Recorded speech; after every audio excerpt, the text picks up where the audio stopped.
Good morning, friends. Welcome once again to the 8th chapter of your SS Natural Resources. In last chapter, we discussed about different resources.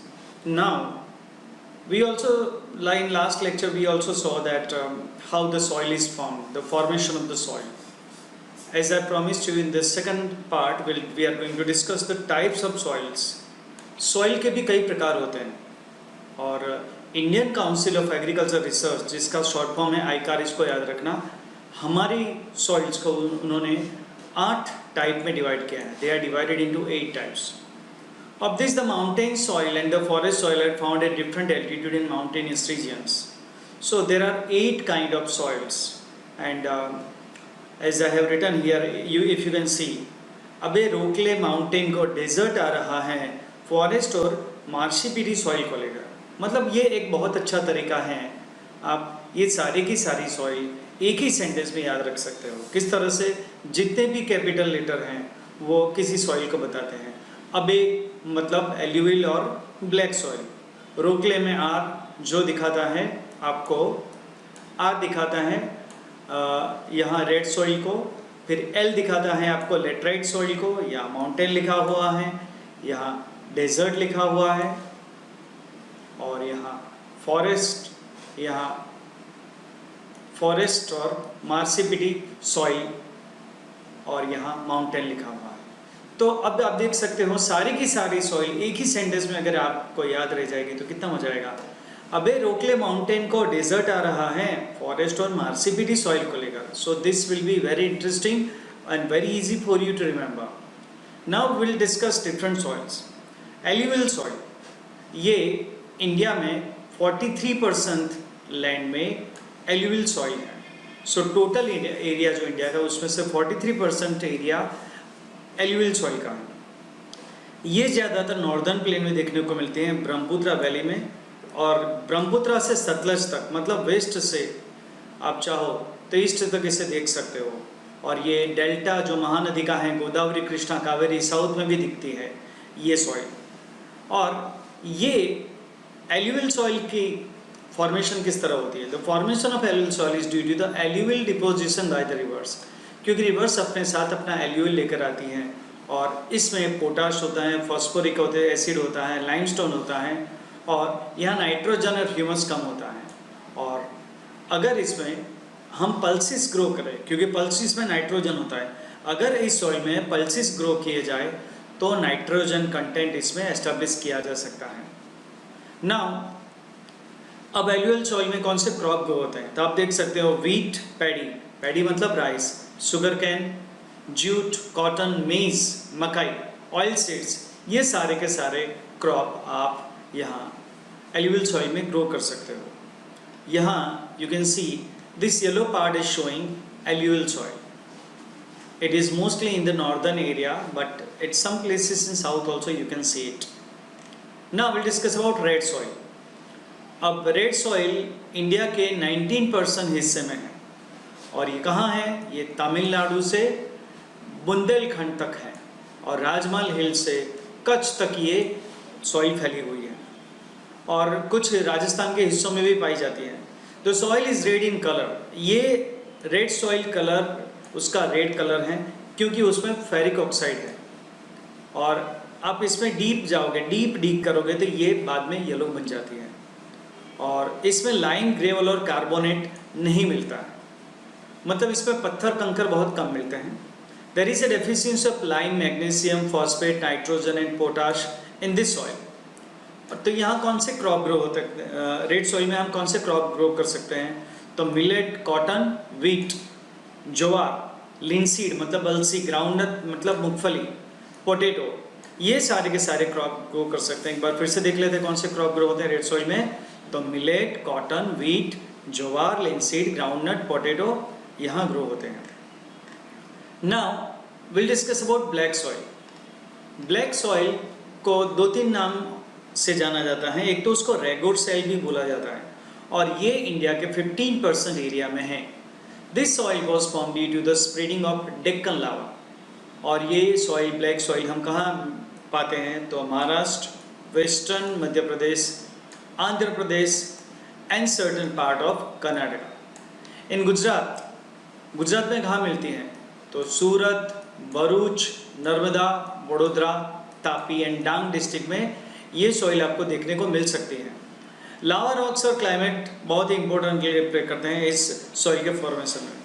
और इस soil में आपको क्या मिलता है? Iron, lime, calcium, potash, aluminium and magnesium. So ये इसकी वजह से ये बहुत ही फर्टाइल सॉइल है और ये अपना मॉइस्चर लंबे समय तक अपने पास रख सकती है। It can retain moisture for a long time. और ये जब मॉइस्चर मतलब इसका पानी सूख जाता है तो जैसे आप पिक्चर में देख सकते हो उसमें चीरे पड़ जाते हैं। When moisture dries up they develop fissures. और इसमें कौन से क्रॉप हम ग्रो कर सकते हैं? तो कॉटन, लिंसीड, अलसी, मस्टर्ड, ग्राउंडनट, टोबैको और उड़द, ये सारी चीज़ हम इसमें ग्रो कर सकते हैं। अच्छा, इसमें ज़्यादातर हम कॉटन ग्रो करते हैं तो इस सॉइल को हम ब्लैक कॉटन सॉइल के नाम से भी जानते हैं। इसका और एक नाम है जिससे पिक्चर की वजह से, क्योंकि जब ये सूख जाती है तो इसमें फिशर्स डेवलप हो जाते हैं, तो वो नाम है इसका self plogging soil. So this black soil is known also regular soil, black cotton soil and self plogging soil also. अब हम बात करेंगे लेटराइट सॉइल की। लेटराइट नाम कैसे पड़ा इस सॉइल का? लेटर का मतलब ब्रिक होता है लेटिन लैंग्वेज में, राइट? तो उसका कलर रेड है आयरन ऑक्साइड की वजह से। वहाँ रेड सॉइल का फेरिक ऑक्साइड की वजह से था, इसका आयरन ऑक्साइड की वजह से रेड कलर है। जब ये सॉइल भीग जाती है तो वो बटर की तरह हो जाती है और जब ड्राई हो जाती है तो बहुत हार्ड हो जाती है। So it is form due to change of dry and moist climate. और ये ड्राई और मॉइस्ट क्लाइमेट के सूखने की वजह से होती है to the presence of silica based material. अब ये पेनिनसुलर प्लाटो में ज़्यादातर होती है। इसमें आयरन, पोटास, एल्यूमिनियम ज़्यादा होता है और ये सॉइल ज़्यादा फर्टाइल नहीं होती है। फिर भी इसमें हम cotton, paddy, ragi, sugar cane, tea, coffee, cashew, इतनी सारी चीज़ें हम ग्रो कर सकते हैं। ओके, तो ये चीज़ें हैं लेटराइट सॉइल में ग्रो होने वाली। फिर से एक बार देख लेते हैं। Cotton, paddy, ragi, sugar cane, tea, coffee and cashew. Desert soil नाम के हिसाब से ये डेजर्ट में पाई जाती है, जहाँ एरिड और सेमी एरिड मतलब डेजर्ट एरिया जहाँ होता है। और इसकी सॉइल सैंडी मतलब रेत वाली और इनफर्टाइल होती है। इसमें ज़्यादातर कुछ ग्रो नहीं होता और इसमें डिसॉल्व्ड मिनरल्स होते हैं। राजस्थान, हरियाणा, सदर्न पंजाब में ऐसी सॉइल मिलती है। गुजरात में, कच्छ और सौराष्ट्र में ऐसी सॉइल मिलती है। With irrigation facilities, crops like, इसमें हम मिलेट, ज्वार ग्रो कर सकते हैं। मिलेट मतलब बाजरा और ज्वार, ये हम इसमें ग्रो कर सकते हैं। माउंटेन सॉइल नाम के हिसाब से ये सॉइल आपको माउंटेन पर मिलेगी। This type of soil is found in the valley and slopy regions of Himalayas at an altitude of 2700 to 3000 metres. ये एमसीक्यू के याद कर सकते हो आप कि माउंटेन सॉइल आपको 2700 to 3000 मीटर्स की हाइट पे मिलती है और इसका लेयर बहुत ही थीन और अंडर डेवलप होता है। ये सॉइल आपको मिलती है असम, दार्जिलिंग, उत्तराखंड, हिमाचल प्रदेश, कश्मीर में। और हिमालयज में ये सॉइल आपको ज़्यादातर पाइन और चीड ट्रीज मिलते हैं इसमें हिमालयज में, और कुछ ज़्यादा नहीं मिलता। और कोई क्रॉप इसमें ग्रो नहीं कर सकते, सिर्फ यहाँ ग्रो कर सकते हैं पाइन और चीड ट्रीज।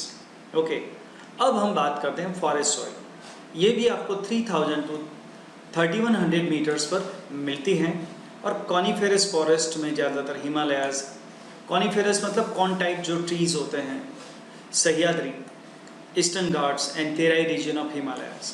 कॉनिफेरस कॉन टाइप जो ट्री, जैसे क्रिसमस ट्री होता है वैसे फॉरेस्ट, जैसे ट्रीज इस फॉरेस्ट में मिलते हैं वहाँ ये सॉइल होती है। The surface of the earth is covered by shaded leaves. यहाँ बहुत सारे पत्ते गिरे होते हैं और अपर पार्ट ब्लैक हो जाता है क्योंकि इसमें बहुत ज़्यादा ह्यूमस होता है पत्तों के सूखने की वजह से। डिकेइंग लीव्स मतलब पत्ते सूख जाते हैं उसकी वजह से। इट चेंजेस इनटू ब्लू और red colour while going down with in the land. आप जितना डीप जाओगे वो ब्लू और रेड हो जाती है। इसमें हम क्या ग्रो कर सकते हैं? तो टी, कॉफ़ी, स्पाइसेस मतलब मसाले, और व्हीट, मेज मतलब मकई, बार्ली मतलब जव और पैडी, ये सब ग्रो कर सकते हैं। The soil is found in limited area. Marshy और पीटी सॉइल, ये सॉइल हमें ह्यूमिड रीजन्स में मिलती हैं due to accumulation of biotic elements. बारिश में मतलब रेनी सीजन में ये इसका कुछ हिस्सा पानी में चला जाता है, लेकिन जब पानी लौट जाता है तो वहाँ हम पैडी मतलब राइस ग्रो कर सकते हैं। There is an excess of biotic elements in minerals और soil but it shows inefficiency in phosphate and potash.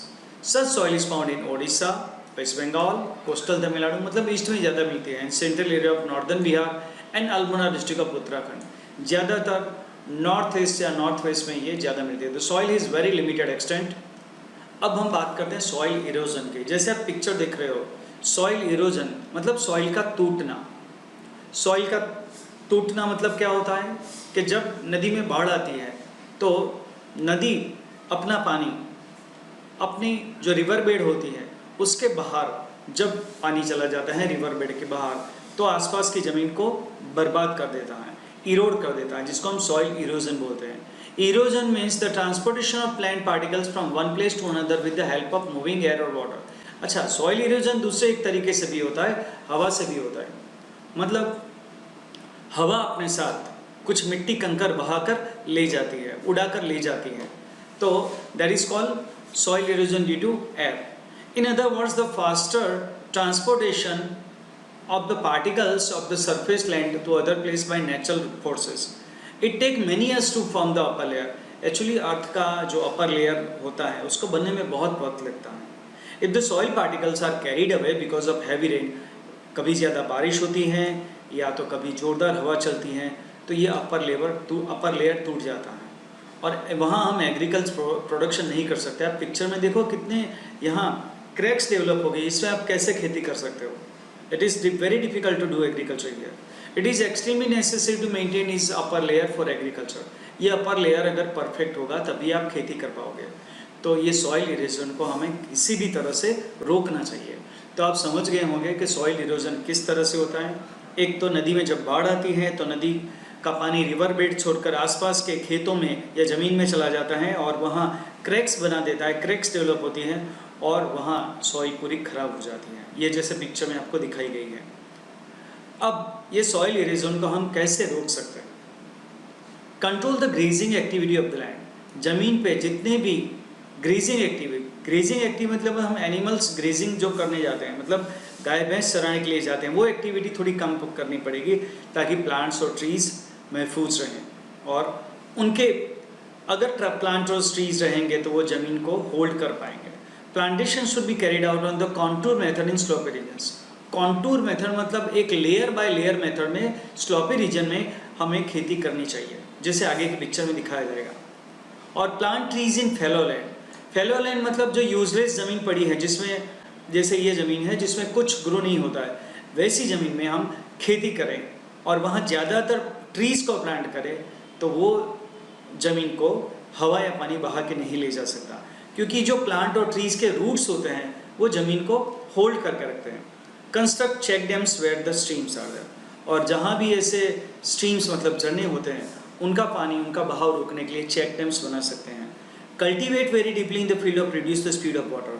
और कोई भी चीज़ ऐसी ज़मीन पर अगर कोई भी चीज़ बोई जाए तो उसके रूट्स डीप होने चाहिए, उनको गहराई तक हमें सो करना चाहिए, बोना चाहिए, ताकि वो बहता पानी भी उनको बहाकर नहीं ले जा सके। ना